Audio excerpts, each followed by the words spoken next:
Hello everybody, my name is David. This is a question and answer video where I'm answering all of your guys' questions from the last question and answer video, which was last Monday. I do this every single Monday. Any questions you guys have, please go down below and ask me and I'll answer them next Monday in the next question and answer video. So first question, part 2, is from Joss or Joss. I've watched your Q&A for a very long time. Thank you very much. I have some more questions. Why does a narcissist enfold their future plans? Not to me personally, but to the co-works next to me. For example, buying a house with their new partner. Also, does she copy me, sawing her reading books, what I normally do? She came sitting a bit farther, not next to me, but on noticed distance. Oh, and guys, if you could give me your locations when you ask a question, just tell me where you're from. Thank you. I want to make sure I got this right. Sounds like, well, I don't know if this narcissist is your ex or not, but why are they talking about future plans? Not to you, but the co-workers next to you about buying their house with their new partner. Sounds like your ex, I'm guessing. So it sounds like your ex is trying to have you listen to them and hear that they have a new partner and all these plans. And okay, and then why does she copy you? Do they copy you? Yes, it's called mirroring. It's kind of like we call it, mirroring. I've made a video titled Mirroring, like a mirror. A lot of this stuff sounds like impulsivity problems, identity problems, doesn't know really who they are much. And this kind of impulsivity comes out, especially when they start telling you or you know, making big plans and changes in their life all of a sudden, or when they start doing it. And they mirror other people and copy them. It's like they don't really have much sense of self. And this comes with lots of trauma in their life and how they react to it, okay? My guess is this person experienced a lot of trauma in their childhood. Hope that makes sense. And that kind of is all of it. The future faking, or just I got to tell people about what I want to do, how I feel, the thoughts I have all the time, because we all have these thoughts. We all kind of want to do that sometimes, tell everyone what we're thinking, but we don't. Not all of us, not all the time. And when people start saying it and feeling it and doing it, they have impulsivity problems. This kind of extreme behavior could be classified as a personality disorder. Hope that makes sense. Ask me more if it does not. Thank you. Hi, David. Sharon from Tasmania here. Hello. Thanks for all you do. You're welcome. Thank you for telling me. I believe that I finally healed from this abuse. I feel different from the me that went through the abuse, but in a good way. How do you know you've healed for sure? Much love to those that are still hurting. Well, let's just say it's not a for sure thing. And let's just say we're going to be healing for the rest of our lives, right? Why not keep healing even when you think you have? Keep doing whatever you were doing, or some of it, forever, right? Because what have you been doing? You've been focusing on you. You've been making yourself feel better about things in the past, making better choices, right? Maybe you're doing things for your physical health, all these things. Keep going forever. I'm not saying that you guys won't heal forever. I'm just saying whatever you've been doing, keep going. Because if I tell you, oh, you're healed, what does that mean? What are you going to do? Some identifiers. I think you have a good one. I like that one. I remember that. I know that feeling. When you first come out of this relationship and you feel horrible, right? All we want is to feel normal. We want to feel like our old self again. And I get that. What happens, hopefully, if you're healing good, right? You're going up and up and up, if it was like a scale. And eventually you do feel like you did before. You feel normal, like you have most of your life. And then, hopefully, you start feeling better. And then you realize that wasn't good enough, how you've always felt. There were some issues, some problems. Maybe you weren't as happy as you could be. You took things a lot worse. Things were much worse and traumatic for you before. Because there's reasons we got into these relationships. We need to find out what those are. It's not just because you got fooled? Or why did you get fooled? You know. Hope that makes sense. Thanks, Sharon, for sharing. Obvious pointers, right? We're not making the same mistakes. We're not finding ourselves, if you feel that a mistake that you made was dating somebody with massive emotional instability and problems, and you know, it's good that you're not, you know, dating. There's gonna be lots of people that we aren't gonna want to date anymore. That doesn't mean it's necessarily a failed relationship, but if you're dating lots of people and they tend to have these same problems, there might be something going on. That's something to look for. Having some similar problems in your life that have been profound throughout your life that you may think doesn't have anything to do with this experience and healing from it, when in fact it may. Okay? But yeah, having a lot of these other problems fixed, you know, living our lives correctly and healthy, then a lot of the rest of the stuff in your life kind of falls into place. So if you see and feel that happening, doing good. Hi, David. By not wanting, your name's FK. Oh, you're from England. Thank you.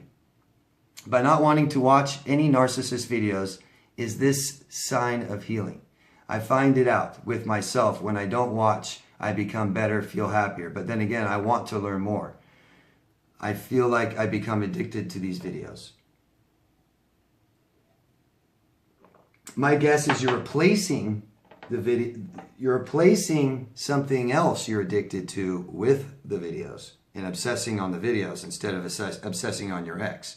Maybe we're obsessing on our ex. We find the videos. We start obsessing on the videos. It's kind of like still obsessing on the ex. It's related to that, right? So, and then you find out when you stop and you put all the videos away altogether and you don't do any of that, you feel better. Because your brain's not being triggered by the remembering the experience on the whole.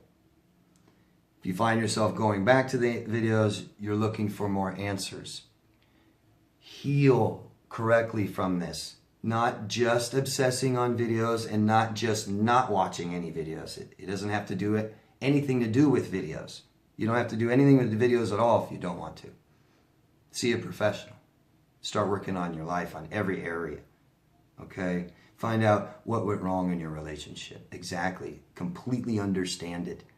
And not just chalk things up in your past as, well, I don't know, they were just crazy. Or, well, I know it felt bad, but, I don't know. Find out. Find answers, really. It really, really helps. Emotional healing is learning. It is. Okay? So, my guess is there's more work to do. I'm telling you guys, if you believe that this is about just feeling better, then great. You can feel better. You can. If that's all you do, just feel better, most likely you're going to do this again. It's going to happen again. Okay? Amy from Texas. Hello, Amy. First of all, I've learned so much about personality disorders from your personal experiences, and thank you for sharing. You are welcome, and thank you for telling me. Actually, I am a mental health professional and attend talk therapy since I am recovering from an abusive relationship from my soon-to-be ex-husband, who you think is borderline and narcissist. If you don't mind sharing, how did you learn to enter a healthy relationship, healthy attachment, and your current spouse, or generally speaking? Thanks again. Thanks for your question, Amy. Lots and lots and lots here, right? Lots, a lot. And so, how did you learn to enter a healthy relationship, a healthy attachment? So it's becoming a healthy person first, okay? A healthy person. That is absolutely number one. 2, learn what a healthy relationship takes. Okay? 3, choose your mate wisely. I've come up with all kinds of things on what to do. Write a standard list. Every one of you guys watching should have a standard list. What's important to me? in the qualities of other people. What will I never accept in someone else?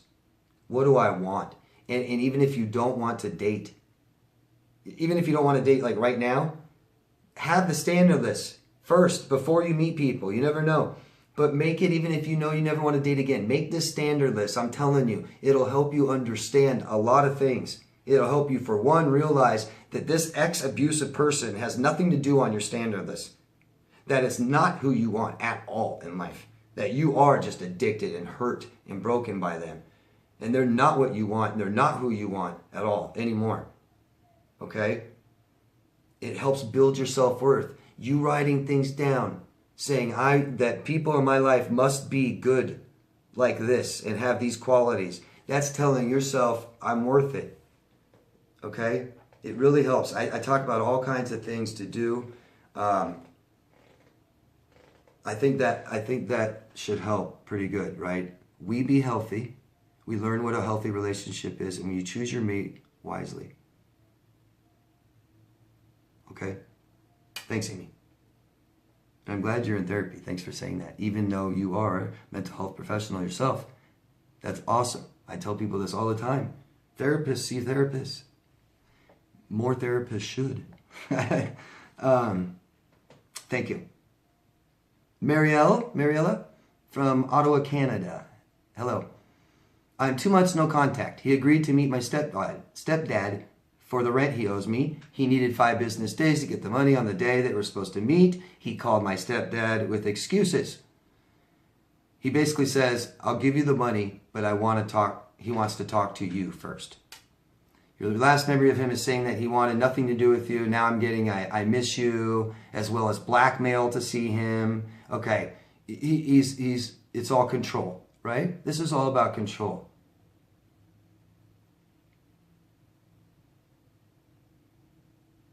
So he owes you rent. Sounds like you've made a valiant effort to get it back, okay? And he's coming up with, you got to jump through these hoops to get your money. Don't do it. Don't jump through those hoops.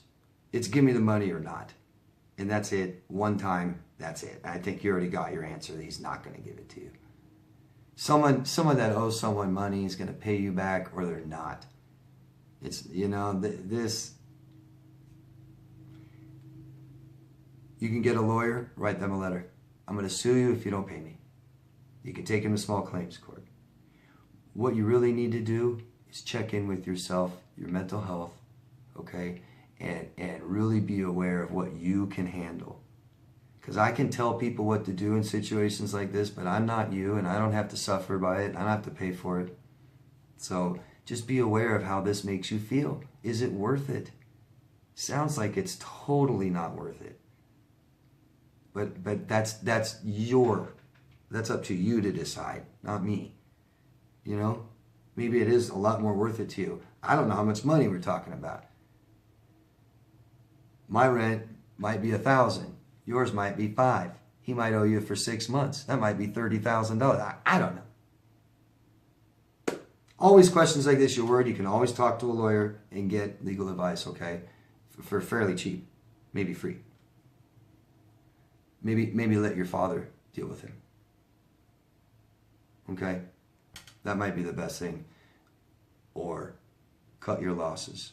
You've lost a lot more than money, I'm sure. Thanks. Lola.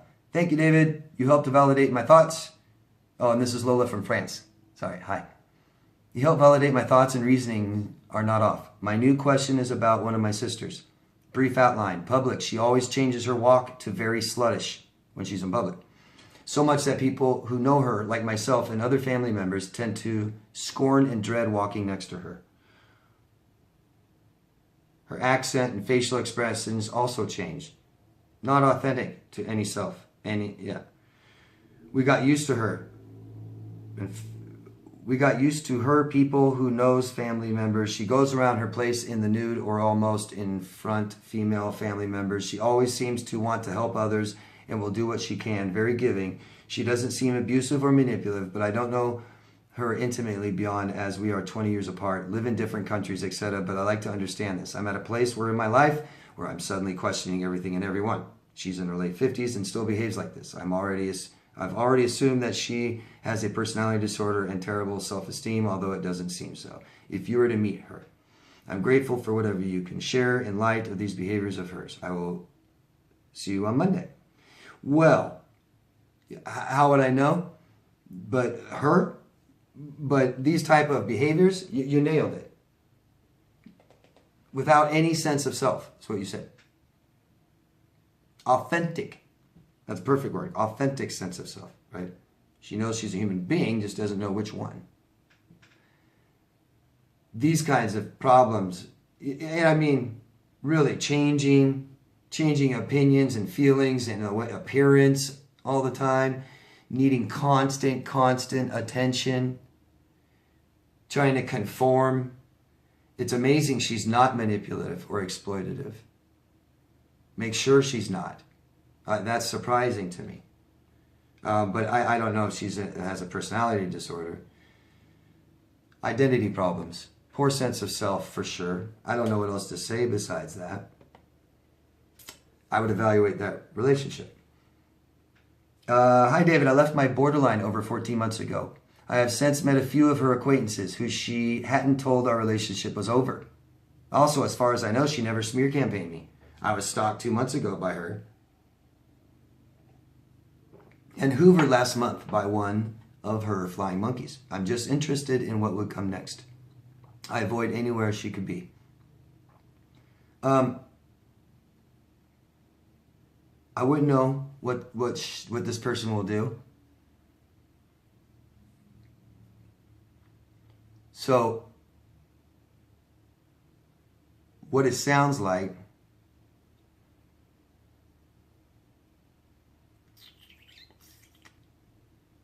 so she's not telling other people your relationship's over. Is she telling other people you're still dating? What it sounds like, this person's not accepting reality of things. I don't know if they're a total control freak and rely on that they're going to control you and get you back whenever they want. It sounds more like they are too ashamed of themselves to even ask you or tell you what they want. Delusional, dissociate, poor sense of self, impulsivity, all problems, sounds like, of theirs. You were stalked 2 months ago and then hoovered, getting other people to contact you, but they won't. You know, can't communicate, can't be vulnerable, can't tell you just what I want. I mean, severe problems. Severe social and relationship problems. Big time.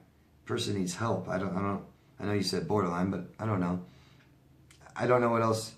I can't tell you what they're going to do next. What sounds like, right? What have they been doing? Probably going to keep going. Definitely going to bet on that this person will either hoover you, stalk you, have someone else contact you, call you, contact you again, something, for sure. I think I kind of explained to you why. How do you make it stop? Make sure what you're doing. Be very conscious and aware of what you're doing. Sounds like you know mutual people. She could be hearing what you're doing and keep trying. You know what I mean? You could still be answering something when she contacts you. Just be aware of what you're doing and try to stop. Typically, it doesn't go on forever. And you can always go to a lawyer and handle it that way. And it doesn't mean you have to sue them. Doesn't mean you have to press criminal charges. A lawyer can start dealing with them, and most people stop when a lawyer does that. Most reasonable, sane people. Okay? I'm sorry. I would document stuff like this anytime people treat you like this.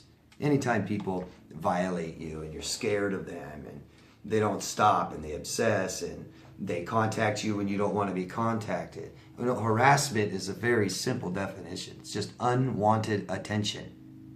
Somebody's sitting there contacting you. You don't want them to. They're not allowed to do that. Somebody's sitting there, you know, following you, you know, posting things about you constantly. You just can't do stuff like this. It's harassment. It's not easy to make it stop sometimes, but there are ways to make it stop. Go to a lawyer. Ask them. This might be something you just want to wait out. You know, I say go to a lawyer a lot, and you can go to a lawyer and just talk to them before you make an absolute decision. You know, people that are obsessed, okay, and are compulsive and impulsive, they can be dangerous, but that behavior can also just stop on its own. Sometimes it's better to do nothing, to actually do something to them, nothing to them. Document it, talk to a lawyer, know what your rights are, know what you're up against, know how much money it costs, know these things. But it may be good to write it out a little bit and see if these contacts are coming less and less, further apart.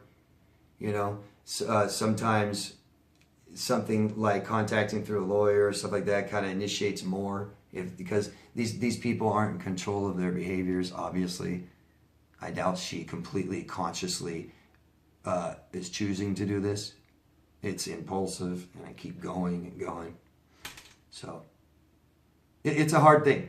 It is. It's a really hard, really hard thing to not overreact or to react in a bad way that will hurt you later, or to know exactly what the right thing to do is, because it's a case-by-case thing, person by person. There's no exact right thing, one thing to do in every case with every person, you know. These are personality disorders. These people are human beings, and they have different personalities. So these aren't cookie cutter people exactly. I know they share a lot of the same problems and they have a lot of the same behaviors, but and it can be pretty predictable. My guess is if this is what they're doing, it will happen again. Also, I'm sure it will slow down eventually and stop, but it's just really stressful while it is. So just try to focus on something else, okay? Do what you can do about it and focus on something else. Thank you. And that is the last question for all the Q&As. Thank you, everyone, very much for your awesome questions and viewing and liking and all that stuff. I really appreciate all of it. If you can keep going, like, dislike, comment, share, post, stuff like that, it's awesome. Helps. Great. Thank you all. Make sure you love yourself first. I'll see you next Monday in next Monday Q&As.